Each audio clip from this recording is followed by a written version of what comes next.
வறுத்த ரவை நெய்யில் வணக்கி வச்சுருக்கிறேன். இது இப்போ பருபரு நல்லா வெடித்து நல்லா இருக்குது ரவை. இப்போ நம்ம ஆட் பண்ண இது நல்லா இருக்குது இந்த ரவையை. இது கேரட் பீன்ஸு, அப்புறம் சுடு தண்ணி இப்போ ஆட் பண்ண போகிறேன்.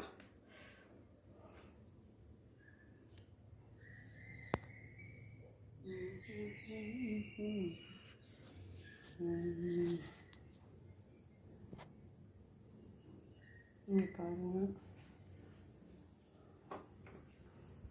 மறுபடி ஸ்டவ் பற்றாச்சு. ஸ்டவ் வைத்து இப்போ கேரட் பீன்ஸ் நல்லா வணங்கிடுச்சு, அதனால தான் ஆஃப் பண்ணி வச்சுட்டேன்.